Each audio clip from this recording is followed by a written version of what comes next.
எம்சிசில round 1, round 2ல seat allotment ஆயிருந்து. ஐயோ! எனக்கு வந்து தமிழ்நாட்டுல கவர்மெண்ட்ல கிடைக்கிறதுக்கு வாய்ப்பு இருக்கு சார். எனக்கு கர்நாடகால கிடைக்கும் கம்மியா இருக்கு. அப்படின்ற மாரி டீம்ட் யூனிவர்சிட்டில சீட் கிடைச்சிச்சு. என்ன பண்றதுன்னே தெரியல அப்படின்னு புலம்பிட்டு இருந்தீங்கல்ல. அவங்களுக்கு ஒரு நல்ல ஆப்பர்ச்சுனிட்டி அர்ஜென்ட் அட்டென்ஷன் அப்படின்னு எம்சிசி ஒரு நோட்டிபிகேஷன் குடுத்துருக்காங்க. உங்களுக்கு ஃபர்ஸ்ட் ரவுண்ட்லயோ, செகண்ட் ரவுண்ட்லயோ சீட் அலாட்மெண்ட் ஆயிருக்கு. ரிசைன் பண்ணணும் அப்படின்னா அழகா குடுத்துருக்காங்க. பாருங்க 99ல இருந்து மத்தியானம் 2 மணில இருந்து 24/9/2025 6 மணிக்குள்ள நீங்க ரிசைன் பண்ணிக்கலாம். ஒண்ணு.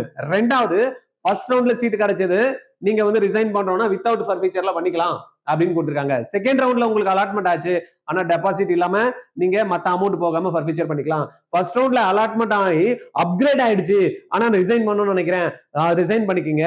ஆனா செக்யூரிட்டி டெபாசிட் போயிடும் அப்படின்னு கொடுத்துருக்காங்க. அப்போ ஃபர்ஸ்ட் ரவுண்ட்ல அலாட் ஆன சீட்டை நீங்க ரிசைன் பண்ணணும் அப்படின்னா உங்களுக்கு என்ன கொடுத்துருக்காங்க? நோ செக்யூரிட்டி டெபாசிட் இது ஆகாது, ஃபர்ஃபீச்சர் ஆகாது. மத்தபடி உங்களுக்கு செகண்ட் ரவுண்ட்ல தான் அலாட் ஆயிருக்குன்னா செக்யூரிட்டி டெபாசிட் வந்து ஃபர்ஃபீச்சர் ஆயிடும்.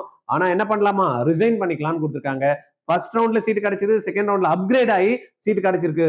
அப்பயும் என்ன கொடுத்துருக்காங்க? Security deposit with stipulated time of resignation with forfeiture of security deposit with stipulated time. இதை வந்து ரொம்ப முக்கியமா நீங்க நோட் பண்ண வேண்டிய விஷயம். கண்டிப்பா ஸ்டிபுலேட்டட் டைம்ல with forfeiture of security deposit யார் யாருக்கு? ரெண்டு பேருக்கு. ஒன்னு ரவுண்ட் 2ல ஜாயின் இப்போ அலாட் ஆனது செக்யூரிட்டி டெபாசிட் போயிடும். நீங்க வேணா ரிசைன் பண்ணிக்கலாம். ரெண்டாவது ஏற்கனவே ஃபர்ஸ்ட் ரவுண்ட்ல அலாட் ஆயிடுச்சு, செகண்ட் ரவுண்ட்ல அப்கிரேட் பண்ணேன், செகண்ட் ரவுண்ட்ல எனக்கு வேற காலேஜ் அலாட் ஆச்சு, ஆனா நான் ரிசைன் பண்ணோம், அவங்களுக்கும் செக்யூரிட்டி டெபாசிட் ஃபர்ஃபீச்சர் ஆயிடும். அதனால பாத்துக்குங்க.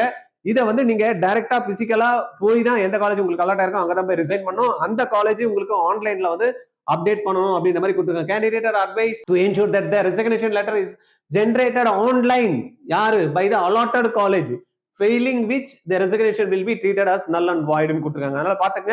இது சம்பந்தமா உங்களுக்கு ஏதாவது என்கிட்ட டிஸ்கஸ் பண்ணணும்னு நினைச்சீங்கன்னா 9176552121 இந்த நம்பர்ல கால் பண்ணி பேசுங்க. Thank you.